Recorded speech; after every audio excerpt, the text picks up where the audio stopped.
Kabut tebal menyelimuti jalan setapak yang dipenuhi akar-akar pohon beringin raksasa.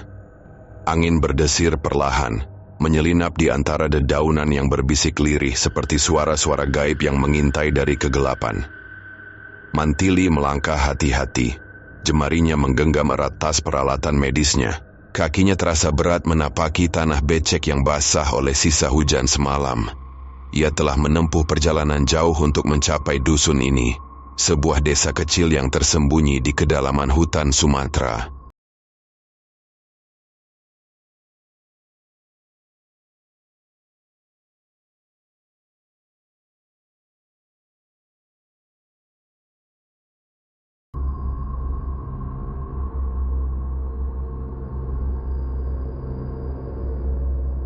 Tak ada jalan beraspal, tak ada listrik, hanya pondok-pondok kayu tua yang berdiri di bawah bayangan pepohonan besar. Saat ia memasuki desa, tatapan warga menyambutnya dengan sorot ketakutan. Mata mereka kosong, wajah mereka pucat seakan telah lama dihantui sesuatu yang tak terlukiskan. Seorang lelaki tua bertubuh kurus dengan janggut putih panjang berdiri di depan rumah panggung yang lebih besar dari yang lain. Ia menatap Mantili dengan mata sayu, lalu menghela napas berat sebelum berbicara. "Kau datang di waktu yang salah," gumamnya lirih. Mantili menyipitkan mata. "Saya bidan.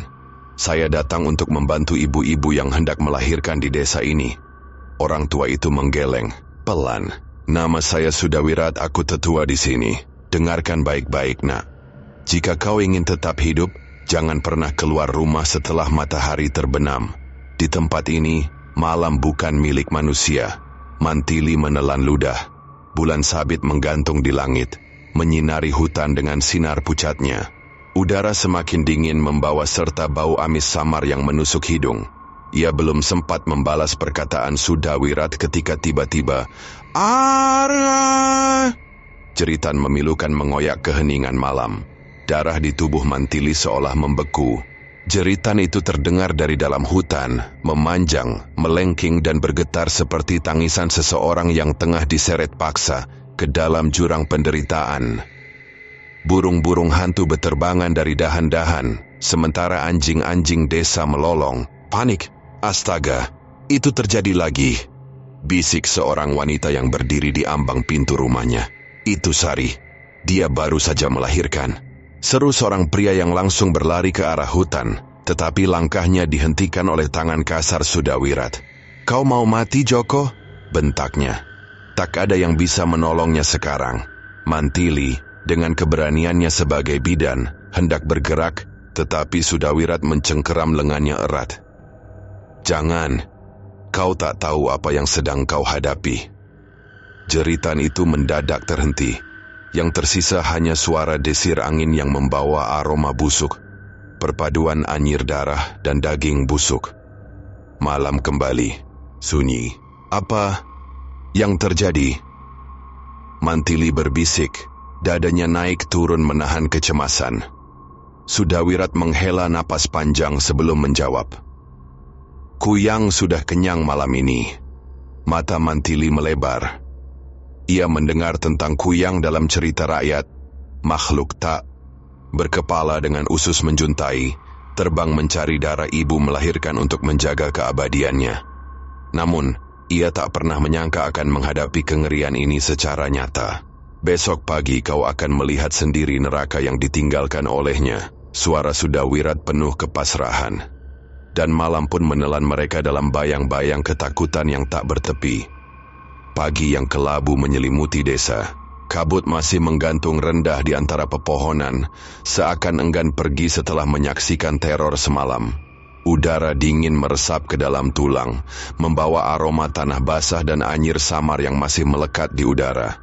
Mantili berdiri di depan sebuah gubuk kayu yang terlihat reyot, pintunya setengah terbuka, memperlihatkan seorang wanita yang tengah berbaring lemah di atas tikar lusuh. Wajahnya pucat, rambutnya kusut, dan matanya sembab. Itu Suketi, seorang wanita desa yang baru saja melahirkan bayi laki-lakinya dini hari tadi. "Tenang Suketi, kau sudah melewati bagian tersulit," ujar Mantili seraya mengganti kain Yanjay membalut tubuh wanita itu. Suketi menatap Mantili dengan mata berkaca-kaca. Tangannya gemetar saat ia mengelus perutnya yang kini kosong. "Anakku, dia sehat kan?" Suaranya lirih, hampir seperti bisikan. Mantili tersenyum tipis. "Dia lahir kuat. Tangisannya kencang tadi malam." Suketi mengangguk pelan, lalu memejamkan mata. Wajahnya tetap menyiratkan kegelisahan yang dalam, seolah naluri keibuannya merasakan sesuatu yang buruk. Di luar, beberapa warga berkumpul dalam diam, menatap rumah Suketi dengan sorot mata penuh kecemasan. Mereka berbisik pelan, saling bertukar pandang. Sudawirat berdiri dengan wajah tegang, tangannya menggenggam tongkat kayu dengan kuat. Malam sebelumnya, jeritan memilukan telah menggema dari dalam hutan. Tidak ada yang berani mencari sumber suara itu. Mereka sudah tahu, setiap kali suara seperti itu terdengar, akan ada nyawa yang hilang. Malam tiba dengan cepat. Angin berhembus lebih dingin dari biasanya, membawa aroma busuk yang semakin menyengat. Mantili terbangun oleh suara sesuatu yang aneh, seperti desisan lembut yang menyusup melalui celah dinding kayu. Jantungnya berdetak lebih cepat saat ia menajamkan pendengarannya. Suara itu berasal dari dalam rumah Suketi. Mantili segera bangkit dan berlari ke sana. Di ambang pintu jantungnya hampir berhenti berdetak. Suketi tergeletak di lantai, tubuhnya kaku dan gemetar. Lehernya basah oleh darah segar yang mengalir dari luka robek berbentuk lingkaran yang dalam. Matanya kosong menatap langit-langit, mulutnya terbuka seolah hendak berteriak, tapi tak ada suara yang keluar. Di sampingnya, kain pembungkus bayi berlumuran darah. Namun bayinya hilang. "Tuhan," bisik Mantili, suaranya tercekat lalu ia melihatnya. Jejak darah. Bercak-bercak merah segar menodai lantai kayu, berkelok menuju pintu belakang mengarah keluar rumah. Mantili menggigit bibirnya, rasa ngeri menjalar di tubuhnya. Di luar, beberapa warga mulai keluar rumah, membawa obor dengan tangan gemetar. Sudawirat datang lebih dulu, wajahnya pucat seperti mayat. "Kita terlambat," gumamnya Suliwa, seorang pria bertubuh kekar yang dikenal sebagai pemburu di desa. Mengangkat obornya tinggi, menyinari tanah. Jejak itu masih baru, darahnya belum mengering. "Jejak ini menuju ke hutan," katanya. Suaranya berat, tetapi tak seorang pun bergerak. Tak ada yang berani melangkah lebih jauh. Mereka tahu, masuk ke hutan di malam hari berarti mencari kematian. "Aku akan pergi," suara Mantili terdengar mantap. Semua mata tertuju padanya. Beberapa warga menggeleng ketakutan. Sudawirat menatapnya dengan tatapan penuh peringatan. "Jangan gegabah, nak. Yang kau hadapi bukan manusia." "Aku tak peduli," balas Mantili. "Aku ingin tahu kebenarannya. Aku ingin tahu apa yang telah mengambil bayi itu." Suasana hening. Dari dalam kegelapan hutan, terdengar suara samar, desisan pelan. Lalu, suara terkekeh yang menggema, seperti tawa seorang wanita. Tetapi, bukan manusiaku yang... Mantili merasakan bulu kuduknya berdiri. Ia tahu, ini baru permulaan dari mimpi buruk yang sesungguhnya. Hutan itu seperti mulut iblis yang menganga, menelan siapapun yang berani melangkah masuk. Pohon-pohon raksasa menjulang dengan akar-akar yang mencuat dari tanah, seolah ingin meraih kaki mereka yang melintas. Daun-daun basah berkilauan di bawah sinar bulan yang redup, menciptakan bayangan-bayangan aneh yang bergerak seperti sosok-sosok tak kasat mata. Mantili berjalan di belakang Suliwa, pria bertubuh kekar dengan wajah penuh goresan luka lama. Ia menggenggam tombak kayunya erat-erat, napasnya berat, penuh waspada. Mata tajamnya sesekali melirik ke kanan dan kiri, memastikan tak ada sesuatu yang mengintai mereka dari semak-semak gelap. "Kau tahu, ini bukan pertama kalinya Kuyang mengambil bayi," ujar Suliwa. Suaranya rendah dan penuh kepedihan. Mantili menatapnya penuh tanya. "Istriku Marni," lanjutnya. "Dia hamil 7 bulan saat Kuyang mengambilnya. Aku menemukannya di tepi sungai. Tubuhnya kering seperti kain perca. Perutnya robek." Suliwa terdiam, menggertakkan giginya. "Bayi kami hilang, tak pernah ditemukan. Sejak saat itu, aku bersumpah akan membunuh makhluk itu." Mantili menghela napas panjang. Kalau begitu, kita punya tujuan yang sama. Di depan mereka, pepohonan mulai merenggang, membuka jalan menuju sebuah pondok tua yang hampir tersembunyi di antara akar-akar pohon beringin raksasa. Asap tipis mengepul dari lubang atapnya, membawa aroma rempah-rempah dan sesuatu yang lebih kuat, bau kemenyan. Dia ada di dalam, bisik Suliwa. Mereka melangkah mendekati pintu kayu yang lapuk. Mantili hendak mengetuk, tetapi sebelum tangannya menyentuh permukaan kayu, suara lembut menggema dari dalam. Masuklah, aku sudah menunggumu. Mereka bertukar pandang sejenak sebelum mendorong pintu itu perlahan. Di dalam seorang wanita duduk di tengah ruangan dengan posisi bersila.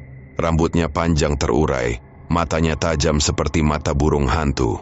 Kulitnya pucat, seolah ia jarang terkena sinar matahari. Ada tumpukan botol kaca berisi cairan aneh di rak kayu di belakangnya. "Kau Galuh?" tanya Mantili. Suaranya setengah berbisik. Wanita itu mengangguk, bibirnya menyunggingkan senyum samar. "Aku tahu kalian akan datang. Aku juga tahu kenapa kalian di sini," ujarnya tanpa ekspresi. "Kalian ingin menghentikan Kuyang. Tapi apakah kalian siap menerima kebenaran?" Suliwa menggeram. "Tak perlu bertele-tele. Aku hanya ingin tahu bagaimana cara membunuhnya." Galuh menatapnya dengan tatapan dingin. "Kalau membunuh semudah itu kau tak akan kehilangan istrimu, Henning." Galuh berdiri dan berjalan ke sudut ruangan, menarik sebuah peti kayu tua yang penuh ukiran aneh. Ia membuka penutupnya perlahan, mengeluarkan seikat tali yang terbuat dari rambut manusia. Kuyang bukan sekadar makhluk gaib. Mereka dulunya manusia yang haus akan keabadian, ujarnya pelan. Tapi keabadian bukan hadiah, melainkan kutukan. Mereka harus terus menghisap darah bayi, agar tubuh mereka tetap utuh. Jika tidak, tubuh mereka akan membusuk perlahan, hingga akhirnya menjadi bangkai, hidup yang tak bisa mati. Mantili menahan napas, jadi mereka tidak bisa dihancurkan. Galuh menatapnya tajam. "Bisa, tapi hanya dengan cara yang tidak mudah." Suliwa melipat tangannya. "Katakan." Galuh mengambil botol kecil berisi cairan hitam pekat dan menyerahkannya pada Mantili. "Ini darah dari tubuh Kuyang yang pernah tertangkap di desa ini ratusan tahun lalu. Kau harus menandai tubuhnya dengan ini sebelum matahari terbit, lalu memotong kepalanya. Jika gagal, dia akan kembali pulih sebelum malam berikutnya." Mantili menggenggam botol itu dengan hati-hati. "Lalu bagaimana cara menemukannya?" Galuh tersenyum samar. "Kuyang tidak bisa hidup sendiri. Selalu ada manusia yang melindunginya, menyembunyikannya." "Kau ingin bilang ada penghuni desa yang bersekutu dengan makhluk itu?" tanya Suliwa. Matanya menyala penuh kemarahan. Galuh mengangguk. "Cari siapa yang paling takut saat kau tanyakan tentang Kuyang. Ketakutan adalah tanda kesalahan, Henning." Lalu, suara geraman lirih terdengar dari luar pondok. Suliwa langsung menghunus tombaknya, sementara Mantili merapat ke dinding. Dari celah-celah kayu, mereka bisa melihat sesuatu bergerak di antara pepohonan. Sesuatu dengan mata merah menyala. "Dia datang. Dia tahu kita ada di sini," bisik Galuh. Suliwa menggenggam tombaknya lebih erat. "Biar aku yang menghadapinya." Galuh menggeleng. "Tidak. Kalian harus pergi. Hanya ada satu orang yang bisa membantu kalian sekarang." "Siapa?" "Durgandini." Nama itu seperti bisikan yang menyeramkan. Mantili merasakan ada hawa dingin yang tiba-tiba menyelimuti tubuhnya. "Pergilah sebelum terlambat." Tanpa menunggu lebih lama, mereka berlari keluar dari pondok, menuju kegelapan hutan yang lebih dalam. Di belakang mereka suara tawa menyeramkan menggema di udara. Malam ini, perburuan baru saja dimulai. Langit semakin gelap saat Mantili dan Suliwa berjalan melewati hutan yang semakin pekat. Ranting-ranting patah di bawah kaki mereka, sementara suara burung hantu yang melolong terdengar dari kejauhan. Udara terasa berat, membawa aroma tanah basah, dan sesuatu yang lebih menusuk, bau anyir yang lekat dan menjijikkan. "Berapa jauh lagi?" tanya Mantili. Suaranya sedikit bergetar. Suliwa tak menjawab, hanya mengayunkan tombaknya untuk menyingkirkan semak belukar di depan mereka. Setelah beberapa langkah lagi, akhirnya mereka sampai di sebuah rumah tua yang tersembunyi di tengah pepohonan besar. Rumah itu terlihat seperti peninggalan dari zaman yang sudah lama berlalu. Atapnya hampir runtuh, dinding-dinding kayunya dipenuhi lumut, dan angin yang bertiup seolah membawa bisikan dari dunia lain. Di depan pintu, tergantung tulang-tulang kecil yang berayun pelan, mengeluarkan suara gemeretak yang menyeramkan. Suliwa menghela napas. Kita sudah sampai. Mantili menatap rumah itu dengan perasaan tak nyaman. Ia belum pernah bertemu Durgandini, tapi orang-orang desa selalu menyebutnya dengan nada takut. Mereka bilang Durgandini bukan manusia biasa. Ia hidup sendirian di hutan, berbisik dengan roh-roh, dan tahu banyak hal yang seharusnya tak diketahui manusia. Suliwa mengetuk pintu dengan keras. Durgandini, kami butuh bantuanmu. Tak ada jawaban. Suliwa mengetuk lagi, lebih kuat kali ini. Hening. Lalu suara berderit terdengar dari dalam rumah. Pintu terbuka perlahan menampakkan sosok seorang wanita tua dengan rambut panjang keperakan yang menjuntai hingga ke pinggangnya.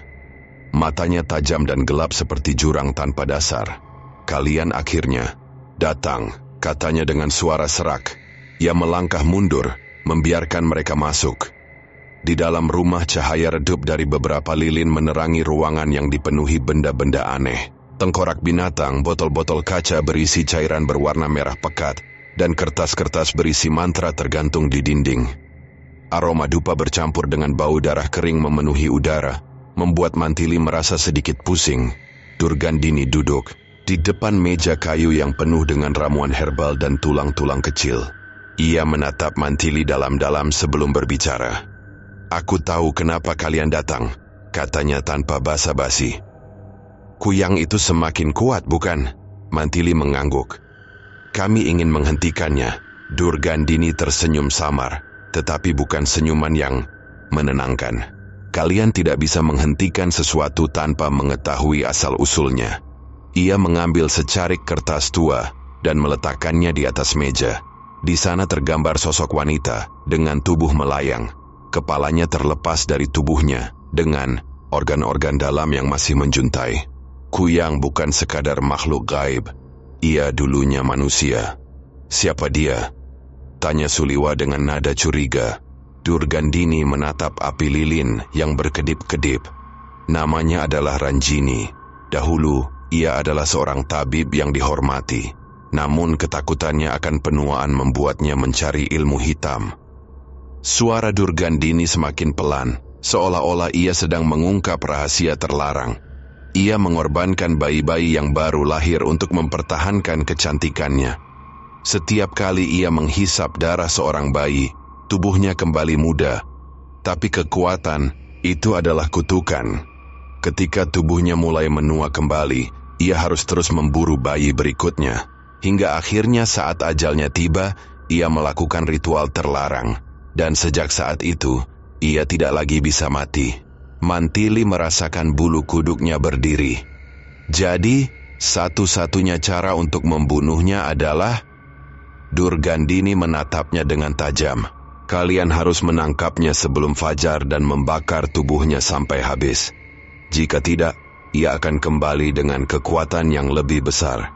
Suliwa mengepalkan tangannya. Kalau begitu, kita harus... Setai. Durgandini tiba-tiba mengangkat tangannya, matanya melotot ke arah jendela. Dia ada di sini. Hati Mantili mencelos. Dari luar rumah terdengar suara desisan panjang yang mengerikan. Lalu sesuatu menghantam atap rumah dengan keras. Brak! Rumah itu bergetar. Lilin-lilin berkedip liar. Bayangan di dinding menari seperti sosok-sosok menyeramkan. Durgandini buru-buru menaburkan garam hitam di sekitar mereka. Jangan keluar, dia akan mencari celah untuk masuk. Namun sebelum ia selesai berbicara, sesuatu menembus dinding rumah dengan kekuatan luar biasa. Kayu-kayu lapuk terlempar ke segala arah. dan di antara debu yang berterbangan, sosok mengerikan itu muncul. Kepala tanpa tubuh, darah menetes dari organ-organnya yang menggantung di udara. Matanya merah menyala, mulutnya penuh dengan gigi tajam, yang berkilat di bawah cahaya lilin. Suara itu bukan suara manusia, itu suara dari sesuatu yang lahir dari kegelapan. Mantili merasakan tubuhnya membeku. Kuyang itu melesat dengan kecepatan yang mustahil, langsung menuju ke arah mereka. Suliwa berteriak dan mengayunkan tombaknya. Ujung tombak itu mengenai salah satu organ dalam kuyang, membuatnya menjerit kesakitan. Darah hitam menyembur dari tubuhnya, melelehkan kayu tempat darah itu jatuh. Namun luka itu tak cukup untuk menghentikannya. Dengan cepat, kuyang itu berputar di udara, lalu menerjang Suliwa. Suliwa terhempas ke dinding, dadanya berdarah akibat cakaran tajam makhluk itu.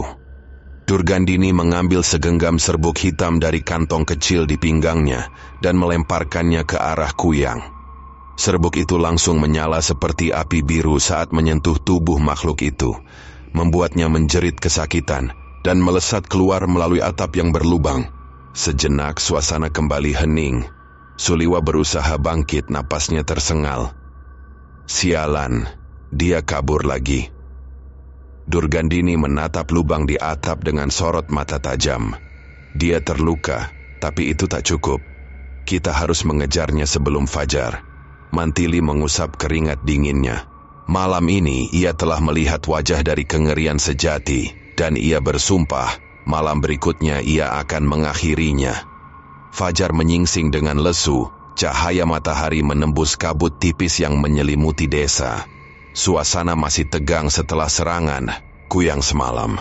Warga yang ketakutan menutup pintu mereka rapat-rapat, berbisik di balik jendela tentang kejadian mengerikan yang tak kunjung berhenti.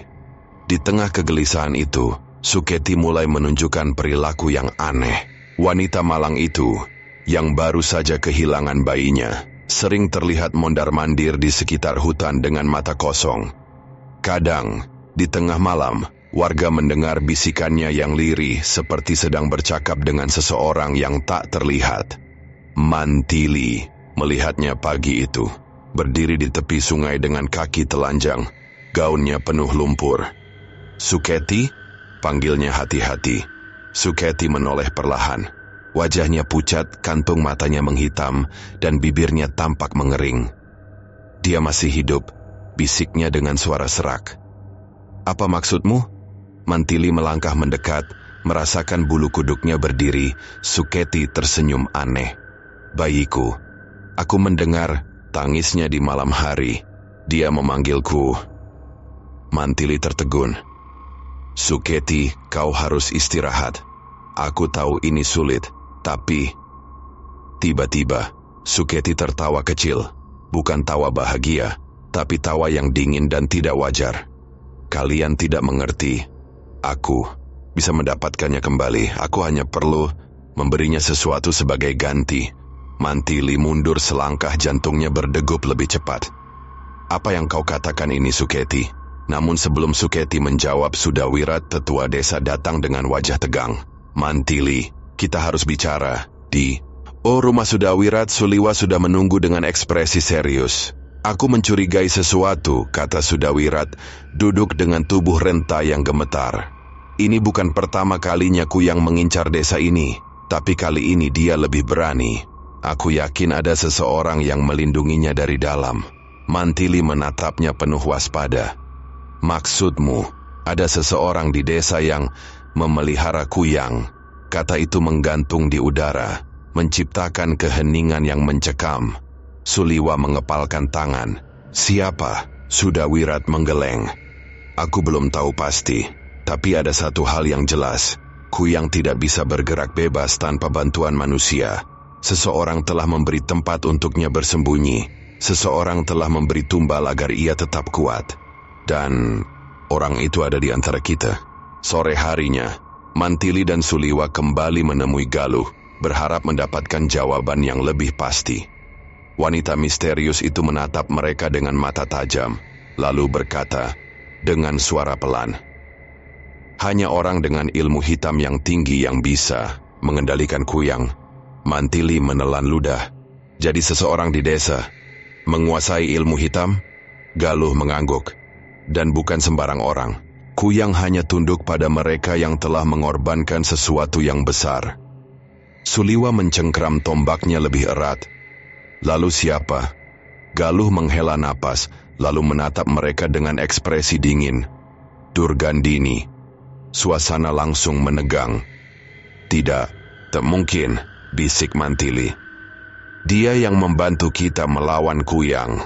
Galuh menyeringai tipis. Tentu saja. Siapa yang paling mudah mengalihkan kecurigaan? Siapa yang paling tahu cara menghadapi kuyang? Jawabannya adalah mereka yang sudah lama hidup berdampingan dengannya. Darah Mantili berdesir. Tapi aku tidak menuduhnya tanpa bukti, lanjut Galuh. Ia berjalan ke sudut ruangan dan menarik kain tua yang menutupi sesuatu.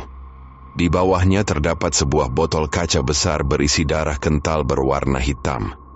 Ini darah yang telah dicampur dengan mantra pengikat, bisik Galuh. Darah ini berasal dari seseorang yang terikat perjanjian dengan kuyang. Suliwa menatap botol itu dengan jijik. Dan kau bilang ini milik Durgandini? Galuh mengangguk. Aku menemukannya di rumahnya. Aku yakin dia tidak ingin kalian tahu.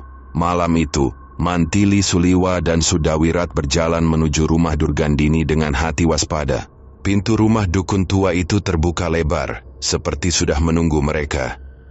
Di dalam, Durgandini duduk di tengah ruangan, tersenyum kecil. Kalian akhirnya datang, katanya dengan suara lembut. Aku sudah menunggu. Mantili merasa jantungnya berdetak lebih kencang.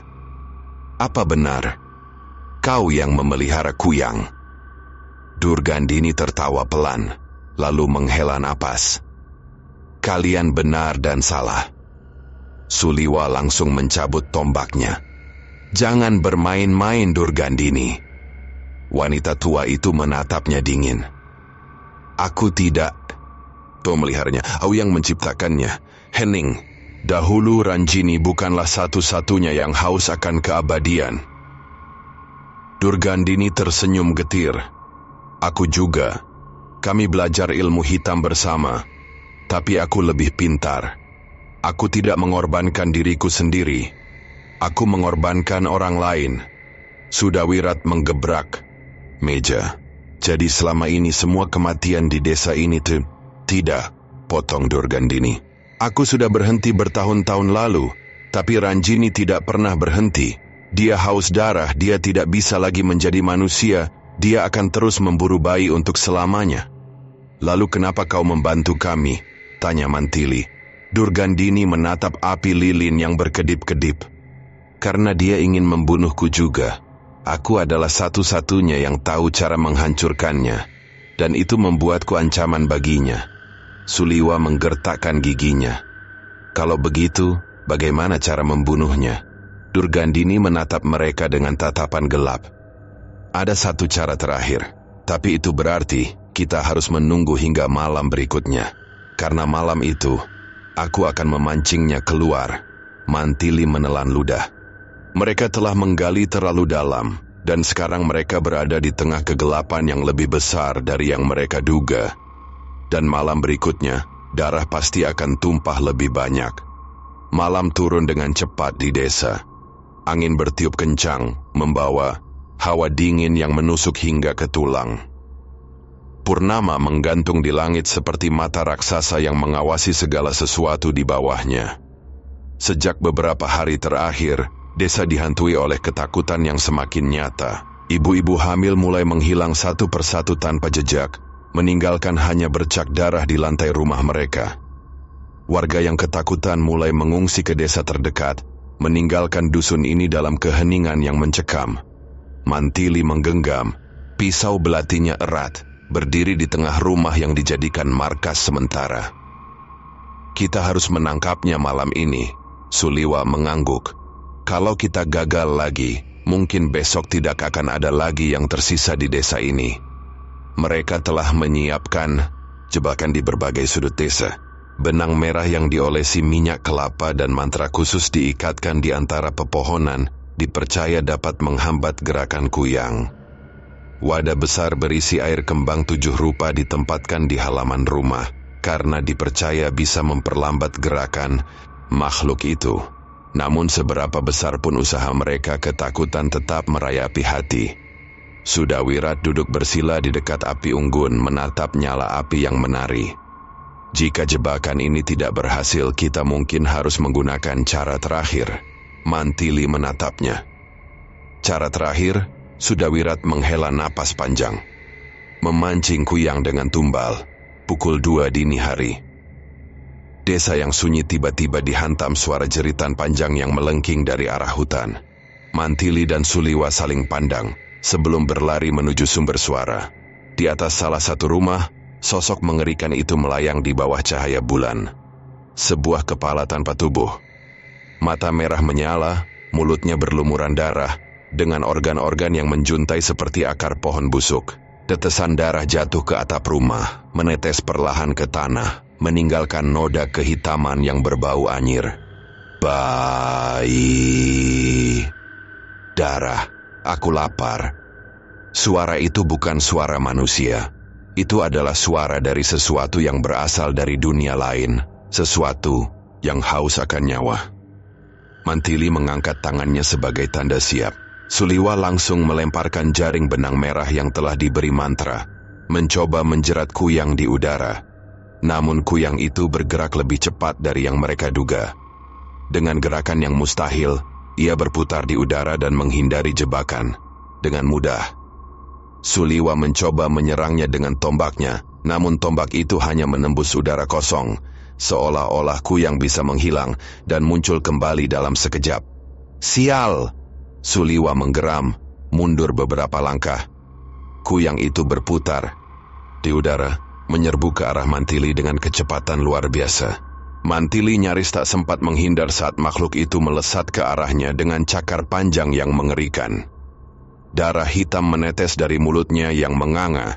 Tiba-tiba, dari dalam kegelapan, Galuh muncul dan melemparkan sejumput garam hitam tepat ke tubuh kuyang. Jeritan menyayat terdengar. Asap putih keluar dari tubuh kuyang yang tersentuh garam itu, membuatnya melayang menjauh dengan gerakan cepat, menghilang di kegelapan malam. Semua orang terdiam, napas mereka tersengal. Mereka gagal menangkapnya. Lagi, saat mereka mendekati atap tempat kuyang melayang tadi, Mantili melihat sesuatu yang berkilat di antara lumut dan darah. Ia berjongkok dan mengambilnya. Sebuah perhiasan. Gelang emas tipis dengan ukiran bunga melati. Jantungnya berdegup kencang. Ia mengenali gelang itu. Itu milik Suketi. Mantili menatap gelang itu dengan ngeri, sementara pikiran gelap mulai menjalari benaknya. Apa artinya ini? Apakah mungkin kuyang yang mereka buru selama ini adalah Suketi sendiri? Malam itu, udara desa terasa lebih dingin dari biasanya. Langit purnama masih menggantung tinggi, namun cahaya bulan seakan enggan menyinari tanah yang berlumuran dosa. Di dalam rumah Sudawirat, Mantili menggenggam erat gelang emas yang ia temukan di atap rumah. Jantungnya berdegup keras, tangannya gemetar. Tidak mungkin, ini tidak mungkin. Apa kau yakin ini milik Suketi? Suara Suliwa terdengar berat, penuh keraguan. Mantili mengangguk perlahan. Aku yang membantu persalinannya. Aku melihat sendiri gelang ini di pergelangan tangannya. Suketi sangat menyayanginya. Katanya itu warisan ibunya. Jika ini milik Suketi, artinya kuyang yang kita lawan tadi. Suara itu dibiarkan menggantung di udara, karena tidak ada dari mereka yang ingin mengucapkan kesimpulan mengerikan itu. Namun Sudawirat akhirnya berbicara dengan suara pelan.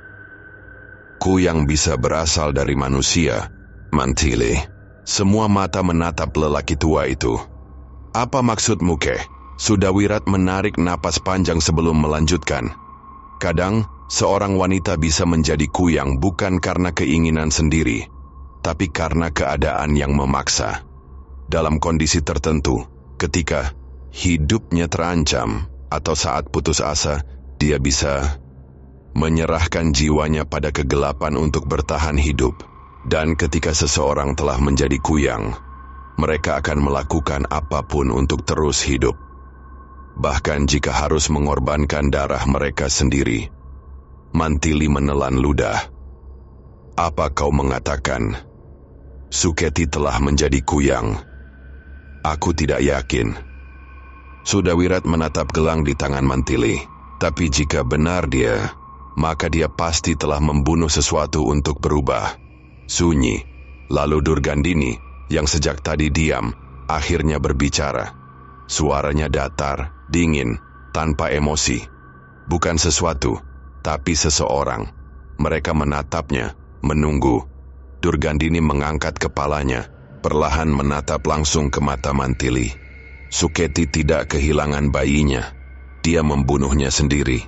Suasana di dalam rumah tiba-tiba terasa begitu mencekik. Mantili hampir tidak bisa mempercayai apa yang baru saja ia dengar. Tidak. Itu tidak mungkin. Durgandini tetap menatapnya tajam. Kau tahu sendiri bagaimana kuyang bisa bertahan hidup, bukan? Suliwa menggelengkan kepala, masih berusaha mencerna kebenaran itu. Tapi kenapa? Kenapa seorang ibu membunuh bayinya sendiri? Durgandini menghela napas panjang. Karena dia telah terikat kutukan. Suketi mungkin awalnya manusia biasa. Tapi entah bagaimana dia jatuh ke dalam lingkaran ilmu hitam. Saat dia melahirkan, jiwanya sudah setengah menjadi kuyang. Saat bayinya lahir, kutukan itu menuntut darah, dan dia memberikannya. Mantili merasa tenggorokannya kering. Tapi, aku melihatnya sendiri. Dia begitu sedih kehilangan bayinya. Durgandini menyeringai sinis. Itulah masalahnya Mantili. Kau masih melihatnya sebagai manusia, tapi dia bukan manusia lagi. Dia hanya berpura-pura menjadi manusia, berpura-pura berduka. Kau tahu kenapa? Karena kuyang yang baru berubah masih bisa memiliki sisa kesadaran manusianya.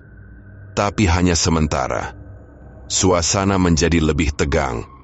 Dan jika kita tidak menghentikannya sekarang, Durgandini menatap keluar jendela ke arah hutan yang gelap.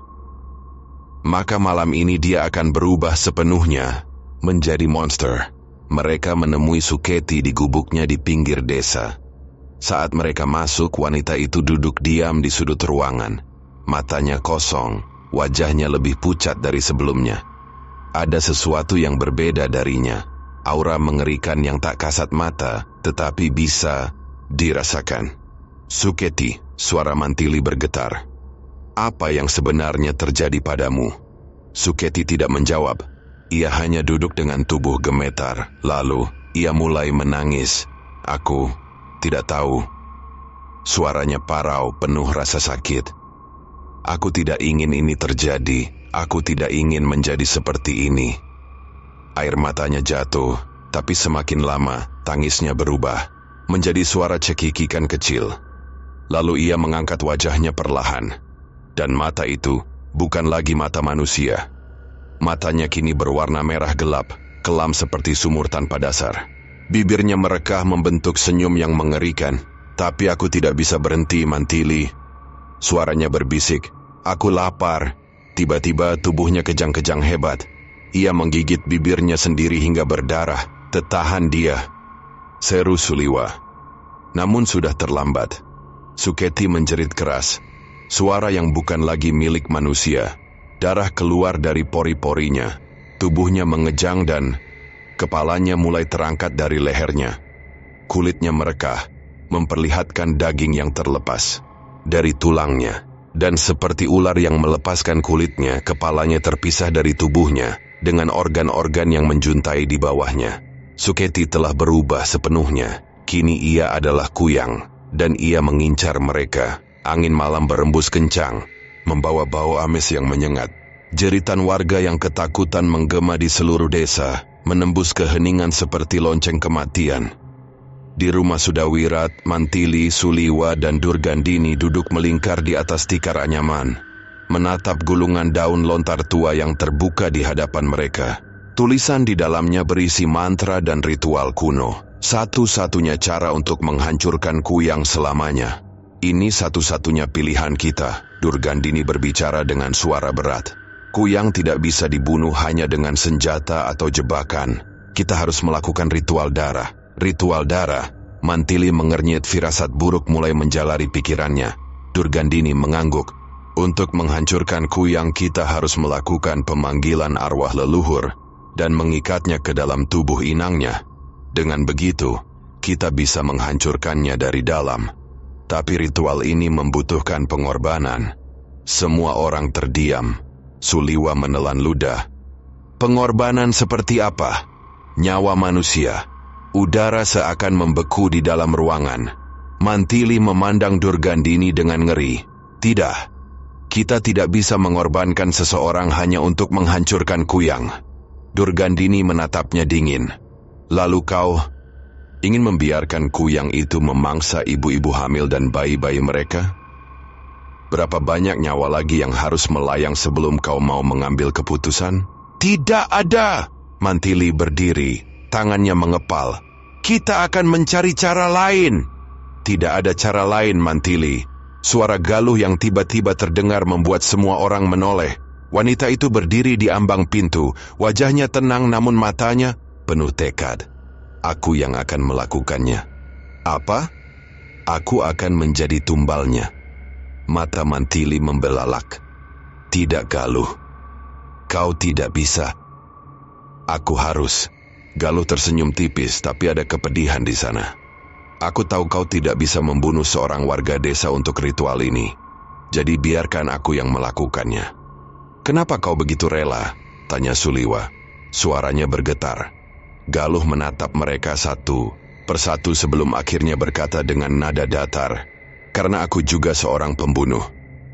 Keheningan menyelimuti ruangan. Aku pernah menjadi bagian dari kegelapan. Aku telah membunuh orang di masa lalu demi bertahan hidup. Jika ada seseorang yang pantas mati untuk menghentikan kutukan ini, maka orang itu adalah aku.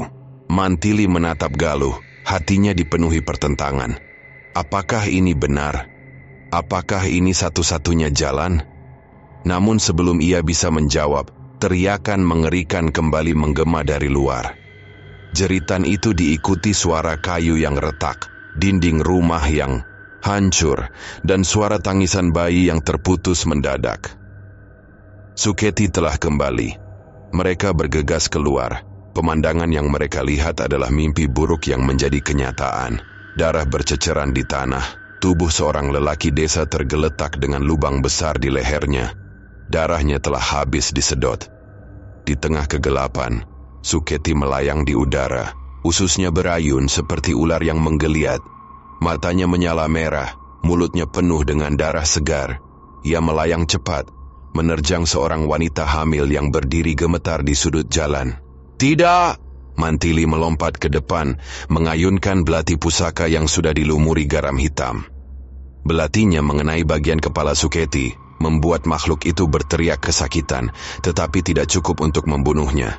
Suliwa menembakkan anak panah, bertuliskan mantra ke tubuh Kuyang itu. Namun Suketi hanya berputar dan menghindar dengan mudah. Durgandini yang berdiri di belakang segera mengeluarkan pisau kecil dan menggambar lingkaran darah di tanah. Ia mulai merapal mantra, memulai ritual. Galuh masuk ke dalam lingkaran, cepat. Namun sebelum Galuh bisa bergerak, Kuyang melesat ke arahnya dengan kecepatan mengerikan. Ki! Cakar tajam itu menghantam perut Galuh, merobeknya dalam. Satu kali serangan, darah menyembur ke udara. Galuh! Mantili berteriak histeris. Galuh jatuh tersungkur, darah mengalir deras dari lukanya. Mulutnya bergetar, matanya mulai kehilangan cahaya. Suketi melayang di atasnya, menjulurkan lidahnya yang panjang, hendak menjilat darah segar yang mengalir. Namun sebelum lidah itu menyentuh tubuh Galuh, sesuatu yang tak terduga terjadi. Galuh yang tersenyum, dan dengan sisa tenaganya, ia mengangkat tangannya yang berlumuran darah dan mencengkeram kepala Kuyang itu. Sekarang Durgandini menyelesaikan mantranya dengan suara menggema. Lingkaran ritual mulai bersinar merah, membentuk pusaran energi yang menyedot tubuh Kuyang ke dalamnya. Suketi menjerit, tubuhnya berkedut, mencoba kabur. Namun ia sudah terperangkap dalam kekuatan ritual. Darah Galuh yang mengalir membentuk simbol-simbol aneh di tanah, menekan jiwa Kuyang untuk kembali ke tubuh aslinya. Tidak, Kak! Suketi meronta, merintih menangis, suaranya perlahan berubah dari jeritan monster menjadi suara manusia. Dan dalam sekejap, kepalanya terjatuh kembali ke tubuhnya yang telah lama membusuk. Ia kembali menjadi manusia, tetapi tubuhnya tidak bernyawa. Lagi Suketi telah mati, Mantili berlari ke arah Galuh, yang kini tergeletak dengan tubuh bersimbah darah. Napasnya tersengal, matanya setengah terbuka. Kau berhasil. Galuh, kau berhasil. Air mata mengalir di wajah Mantili. Galuh tersenyum lemah. Aku akhirnya bisa menebus dosaku. Ia mengangkat tangannya sedikit, lalu napasnya terhenti. Mantili memeluk tubuh sahabatnya yang telah tiada, terisak dalam kepedihan. Suliwa, Durgandini, dan warga desa hanya bisa berdiri di sana, menyaksikan bagaimana Kuyang terakhir di desa itu akhirnya musnah dengan harga yang sangat mahal. Langit di atas desa menghitam, awan pekat menutupi bulan purnama, seakan alam tahu bahwa malam ini akan menjadi saksi akhir dari teror yang selama ini menghantui mereka. Mantili berdiri di tengah lapangan desa, tangan gemetar menggenggam belati pusaka yang telah diolesi mantra darah. Di depannya, Suketi bangkit kembali. Walaupun tubuhnya telah kembali ke bentuk manusia setelah ritual, kutukan itu belum sepenuhnya hilang. Matanya masih merah menyala, dan dari bibirnya menetes darah segar. Kau tidak bisa membunuhku, Mantili. Suara Suketi bergetar. Aku abadi, aku lapar. Tubuhnya kejang-kejang, perlahan kepalanya mulai terlepas kembali, ususnya menjulur, menggeliat seperti ular kelaparan. Tidak lagi. Suliwa berlari menerjang dengan parang terhunus, mengayunkannya ke tubuh Suketi, darah hitam menyembur. Kesetengah ratasawi Suketi tidak berhenti. Dengan kecepatan luar biasa, ia berbalik dan mencakar dada Suliwa. Arah! Suliwa terpental, dadanya mengucurkan darah. Mantili berteriak, Suliwa, bertahanlah. Namun Suketi tidak memberi mereka kesempatan. Ia melayang ke atas, tubuhnya kini sepenuhnya menjadi Kuyang, melayang-layang dengan tawa iblis yang menusuk telinga. Kalian semua akan mati malam ini. Tiba-tiba suara lemah terdengar dari belakang. Tidak, adikku. Aku tidak akan membiarkanmu melukai mereka lagi. Semua mata tertuju pada Galuh, yang entah bagaimana masih hidup meskipun tubuhnya nyaris kehabisan darah. Apa? Mantili terbelalak. Galuh, kau harus istirahat. Lukamu, Galuh menggeleng lemah. Aku harus mengakhiri ini. Aku harus menghentikan adikku. Mata Mantili membesar. Adikmu? Suketi juga terdiam, menatap Galuh dengan mata yang tak bisa dipercaya. Kau, kakakku. Galuh mengangguk. Ya, aku kakak kandungmu, Suketi. Aku yang meninggalkanmu. Aku yang membiarkanmu jatuh ke dalam kegelapan ini. Air mata mengalir dari mata Galuh. Dan malam ini, aku akan menebus kesalahanku. Galuh berlutut, mengeluarkan pisau perak kecil dan menggores telapak tangannya sendiri, membiarkan darahnya menetes ke tanah. Durgandini, mulai mantranya.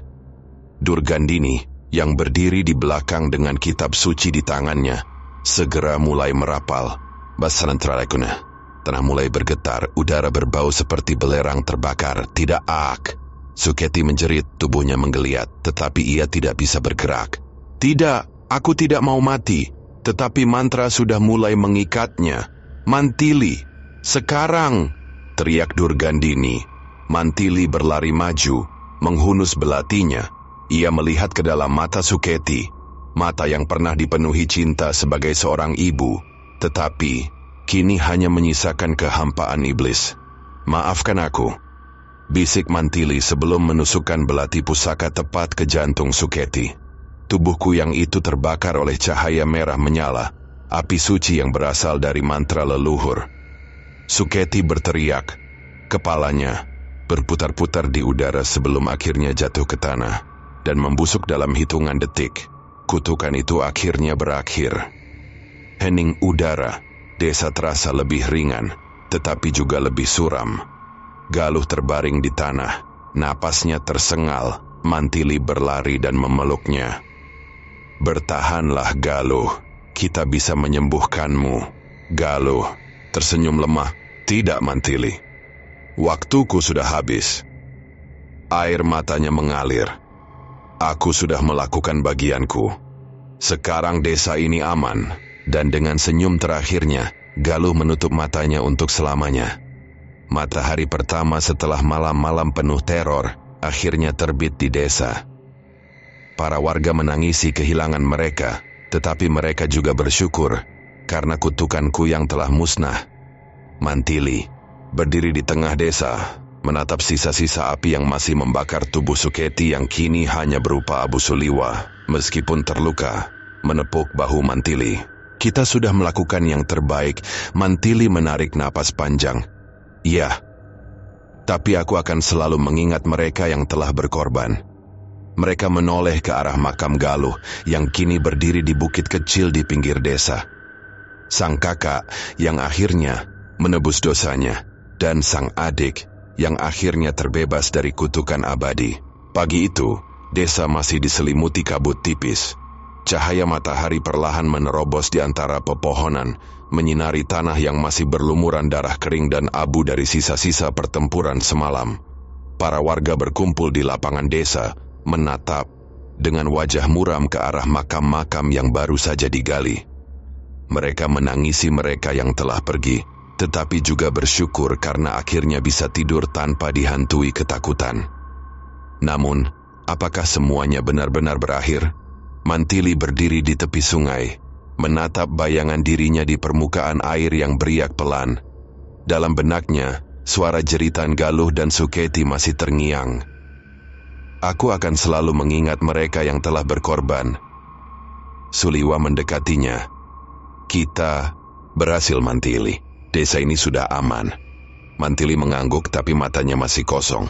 Ia tahu sesuatu masih mengganjal di hatinya. Tiba-tiba seorang warga berlari tergopoh-gopoh dari dalam hutan. Wajahnya pucat pasi, napasnya tersengal.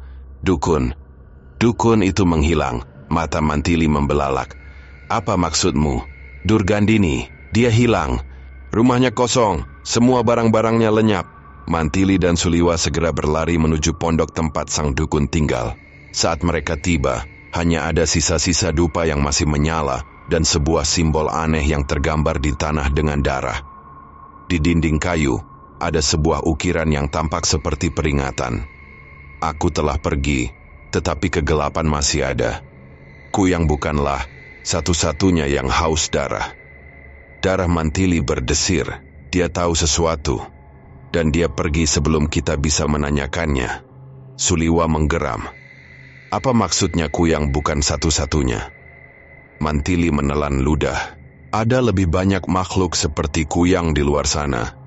Dan mungkin mereka akan datang ke sini suatu saat nanti. Meski perasaan gelisah masih mengendap di hatinya, Mantili memilih untuk tetap tinggal di desa. Ia tahu para ibu hamil masih membutuhkan perlindungan. Malam itu untuk pertama kalinya setelah sekian lama, desa terasa sunyi. Tidak ada jeritan, tidak ada bayangan yang melayang di udara, tidak ada aroma amis darah yang memenuhi udara. Tetapi saat angin berhembus pelan, sebuah suara samar terdengar dari dalam hutan. Suara tangisan perempuan, menangis, dan tertawa bersamaan. Mantili menatap ke arah hutan yang gelap, merasakan sesuatu yang dingin merayapi tengkuknya. Apakah ini benar-benar akhir, atau apakah teror baru saja dimulai?